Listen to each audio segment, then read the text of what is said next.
Her so-called best friend mocked me at dinner. He leaned back in his chair, smirked, and said, "She could do way better than you." I shut him down in front of everyone. She snapped, "Apologize, or we're done." I just smiled. I didn't say a word. But when she came home weeks later, she finally understood what done really means.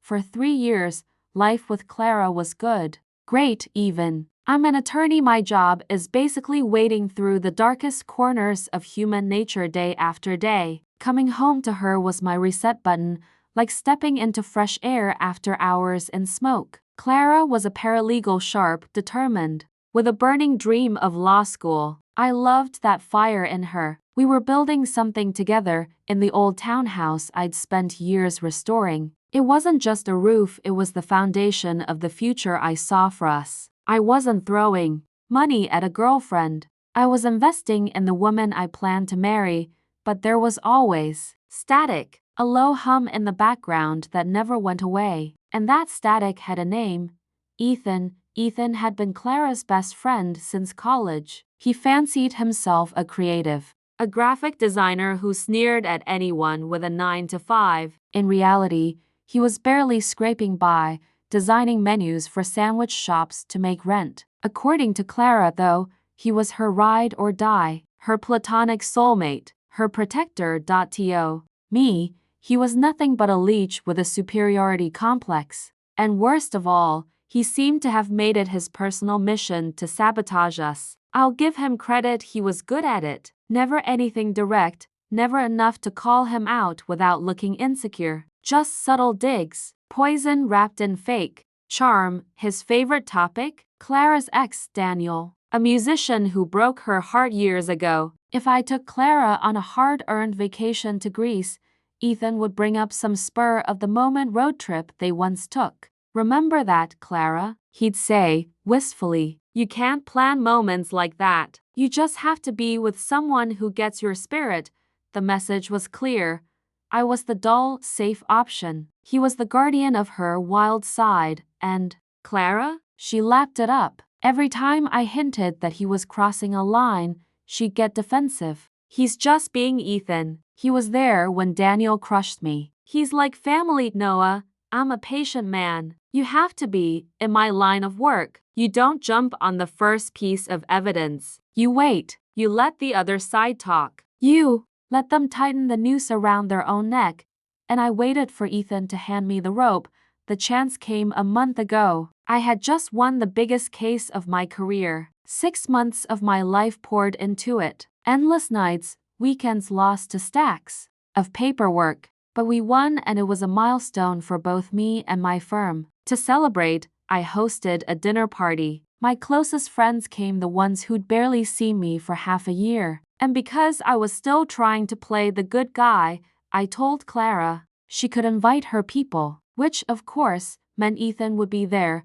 That night was perfect. Laughter, warmth, wine I'd been saving for years finally uncorked. For the first time in forever, I was actually relaxing. And naturally, Ethan was soaking up my hospitality like he owned the place. A few drinks in, he decided it was performance time. He launched into a rambling monologue about some art exhibit, which was really just an excuse to rant about creators versus suits. "It's a different way of seeing the world," he said, staring straight at me. "Some of us are driven by passion, by art. Others are practical." Then he drained a glass of my wine, slow and smug. My friends were exchanging looks that could curdle milk. I forced a tight smile, refusing to take the bait. But Ethan wasn't finished. He turned to Clara, wearing his best mask of concern. "I just hope you're happy, Clara," he said, his voice dripping false sincerity. "I mean, Noah's a great guy. He's stable. He's a provider. He's reliable." He made reliable sound like an insult. Then he looked me dead in the eye, smirked, and delivered the line he thought would crush me. "But you've got to admit, she could do way better than you." And there it was, the rope. The table froze. You could have heard a pin drop. My friends were seconds away from jumping across the table. Clara just stared at her plate, embarrassed he'd caused a scene but not angry at him. And that was the moment. The focus snapped. The picture became clear. The patient attorney was gone. The man who had just been insulted in his own home, in front of his friends, by someone living off his generosity was now in charge. I set my fork and knife down deliberately, folded my hands, fixed my eyes on Ethan. The friendly host had left the building. The prosecutor had taken the stand. That's a bold claim, Ethan, I said, my voice low and steady. I'd like to hear your reasoning. In your expert opinion, what does a better man for Clara look like? Be specific. Lay out your criteria. He faltered, caught off guard. He was braced for a shouting match, not a surgical cross-examination. Well, you know, someone more on her level, a creative, someone who gets her. I see, I nodded. So, the main qualification is being a creative. And you, I assume, fit that description.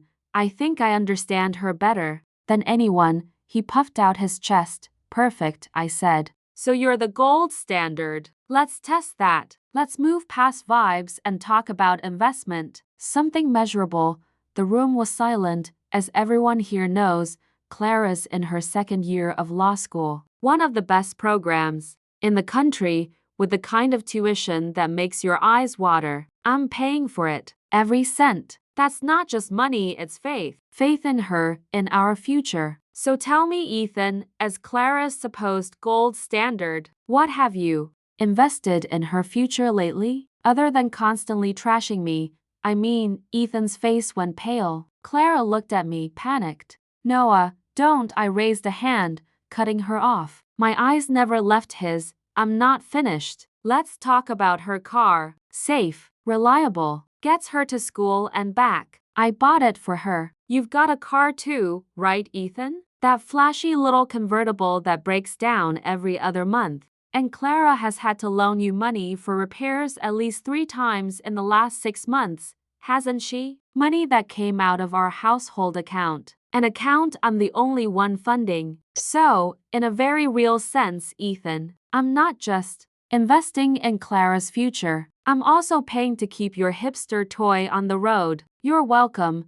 One of my friends actually snorted before covering it with a cough. Ethan looked like I'd slapped him. I leaned forward, lowering my voice, and finally, let's talk about this house. The roof over her head. I bought it. I fix what breaks. I pay the mortgage. Meanwhile, you've been late on rent so many times Clara has had to cover for you with money I earned. So, to summarize, your argument is that a man who provides stability, a safe home, a reliable car, and a fully funded education is somehow worse than a man who drains her resources and undermines her relationship out of a pathetic, transparent, and frankly disturbing obsession. Tell me, Ethan, is that a fair summary of your position? I leaned back. The closing argument was done. The room was silent, funeral silent. Ethan sat there like a man who'd just been dismantled on the witness stand. Broken, humiliated, speechless. I glanced at my friends. Every one of them was staring at him with open disgust. Then I turned to Clara.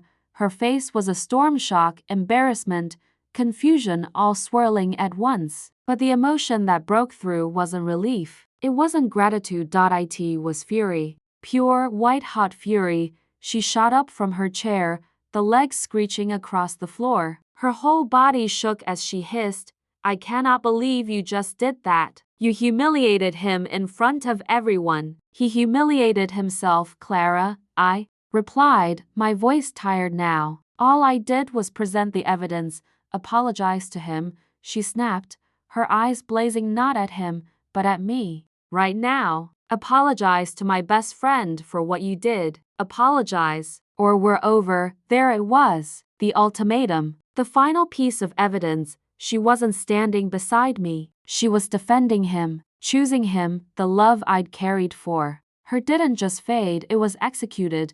Right there in that moment, I looked at her, and for the first time, I saw her with perfect clarity. I didn't yell, I didn't argue, I just smiled a small, sad, final smile.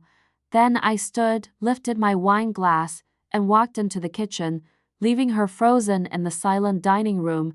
The case was closed. The verdict was in.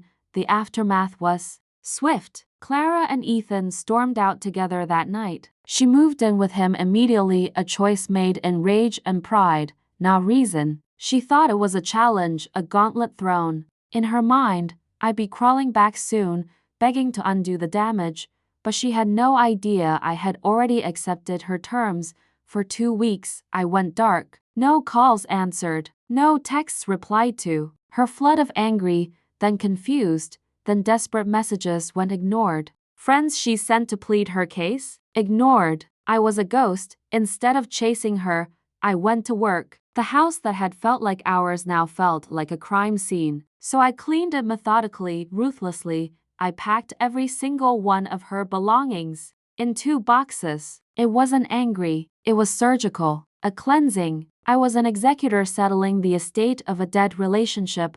When I was done, I stacked the boxes neatly in the spare room, changed the locks, reset the codes, then I made 2 phone calls. Necessary, not pleasant. The logical consequences of the verdict she herself had delivered.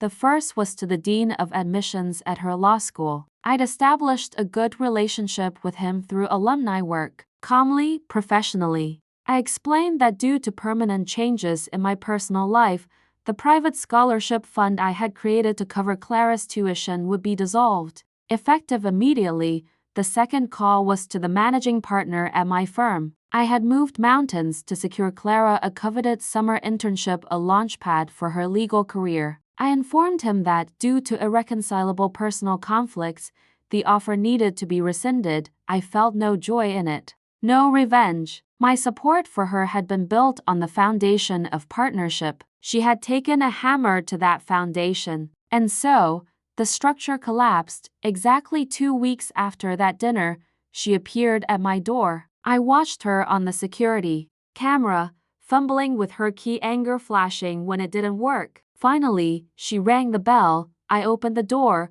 leaving the chain on. She looked awful. The fire was gone, replaced with exhaustion and desperation. "Noah, we need to talk," she whispered. "No, Clara, we don't," I said flatly. "You made your choice. The conversation is over. You can't just throw away 3 years. Over one fight," she pleaded, tears spilling. "It wasn't a fight," I said. "It was a moment of truth. You were given a choice between your partner and the parasite who's been trying to wreck us. And you chose him." Her voice cracked. "But everything we planned, law school, the internship," I let the silence stretch before answering. "Yes, about that. Your tuition for next semester is due soon, isn't it? I hope you and Ethan have a plan. Because my investment in our future is terminated." Her face drained of color. "What?" she whispered. "And that internship?" I continued, relentless. "It's gone. My firm doesn't overlook conflicts of interest." She staggered back, her hand covering her mouth. That internship had been her golden ticket, her future. Now it was gone. You can't do this," she begged, her voice breaking. "I already have," I said. "Actions have consequences. You gave me an ultimatum, apologize, or it's over." I chose over. Now you live with it. Go ask Ethan for help. The man who's so much better than me. I'm sure his creative brilliance will cover your $50,000 tuition and replace the career you just lost. Then I closed the door on her tear-streaked face. I didn't feel triumph. I didn't feel grief. I just felt quiet. The trial was over. The aftermath was predictable. Clara's dream collapsed. She had to drop out of law school, just months from graduating. The future she had envisioned evaporated. She and Ethan still lived together, cramped into his dingy apartment. From what I hear, it's misery. She resents him for what he cost her. He resents her for reminding him of his own failures. He got the girl, but only the broken version of her. A version he cannot fix. I didn't do it for revenge. I did it for myself, because a relationship is a contract, and she violated the most sacred clause, loyalty. My actions weren't punishment, they were enforcement. She wanted to know what done really means. Now she knows. It means the support ends. The investment stops, and the builder walks away, leaving you standing in the ruins of the house you helped burn.